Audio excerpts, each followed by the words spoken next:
Hi, this is Kate, this is my channel, and this is Top 5 Wednesday Favourite Creepy Settings. I was looking at the list of Top 5 Wednesday topics for October, and I'm like, these are all like horror related. Why? It took me quite a while to realise that October is when Halloween happens. Halloween is not really a thing in Australia. People are trying to make it a thing, but it's not a thing here. So I've actually really struggled to think of scary things, because Halloween is just not a thing that I ever think about, except when I watch TV and they do their Halloween specials. So, top 5 creepy settings. Not all of these settings are actually creepy. Some of them are just a bit weird, and or there's one that's intellectually, when I think about it, it weirds me out. Yeah, my cat's having a freak out. Anyway, so here we go. The first one that I want to talk about is The Red Tree by Kiernan. This book was one that gave me, I think I've talked about it before, but it's one that gives you prickles on the back of your neck as you're reading it, and then when you put it down, you're like, it's actually not that creepy, but something just about the delivery and the tone and the atmosphere is really unsettling. It's set in rural Rhode Island. I don't really know anything about Rhode Island, but going by this book, it is a creepy place. Especially this tree. This tree is terrifying, and it sort of looms over this old house where this character is renting it. I don't know, I guess Airbnb or something, but this tree just looms over the house and the tree's out to get her. And so this tree makes this house the most terrifying place ever. So, The Red Tree by Kiernan. The next one is The City and the City by Mieville. This is this book is set. It's like a crime fiction novel, I guess, but it's set in a city that is two cities in one location. They sort of overlap, and if you live in one city, you don't acknowledge the other city, and if you live in that city, you don't acknowledge the first city. And it's just this really weird mind issue thing. And so there's a dead person, they find a body and they're trying to investigate it, but the dead body belongs to the other city. So trying to investigate it means that you have to acknowledge the other city, and it's just this weird mind trip thing. And the whole idea that everybody in this physical place who live in these two separate cities play into it by refusing to acknowledge the other city. The way that everyone's involved and maintains this communal illusion. Basically everyone consents to this weird setup by not acknowledging it, and by deliberately not acknowledging it, and by deliberately not acknowledging it, they are acknowledging it, if you know what I mean. I haven't read this for a while, actually. I really should reread it because it's just bizarre. But the more you think about it, the more upsetting that becomes, where there's these two cities that exist in the same place, and you don't think about the other one, and you can't even look at people from the other city, and how do you know if they're from the other city without looking at them? So mind trip, but creepy in its trippiness. The next one that I want to talk about is not at all scary. The Scorpio Races by Maggie Stiefvater. This is my favourite Stiefvater book. For one thing, it's about man-eating horses that come out of the ocean. And racing man-eating horses that come out of the ocean, which is amazing.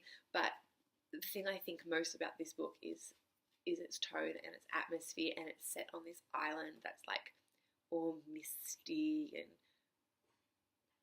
mysterious, and the horses themselves are a bit creepy, but it's sort of this seems like this timeless place, and I could never figure out when it was set. Is it set in the modern day? Is it set back in the 1800s? Is it set back even further than that? I could never quite figure out when this book was set, because it just seemed to have this set out of time, in a timeless place kind of vibe on this raggedy mountain with all the mist rolling off the ocean, and cliff faces, and cold beaches, and just the tone, the atmosphere of the place is what stayed with me more than the story, more than the characters. Although, racing man-eating horses that come out of the ocean is amazing.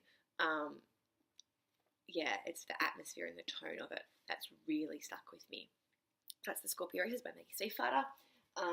Next is, I've done a review of this before, but this is Stars Allegiant by Kameron Hurley. This is set on a ship that is also like a spaceship that is also a world that is also a living organism that is in a symbiotic relationship with its inhabitants. It's all an organic ship. Like, you know, you walk down the corridors and like it squelches underfoot because it's organic. The ship impregnates its inhabitants to produce new parts. It's all very weird. There are like layers that go down into the core of the ship / planet / world / organism thing. And each layer has like a different environment. There's like all sorts of odd things going on. There is like a trash heap with like these giant, like, you know, what are they called?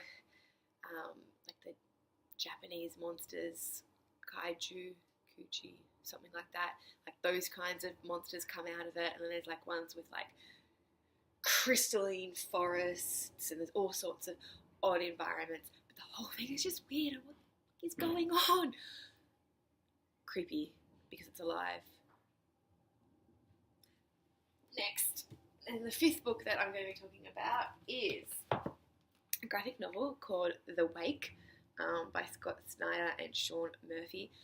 This is kind of in a couple of parts, and while the whole thing is creepy, I found the first part to be exceptionally unnerving.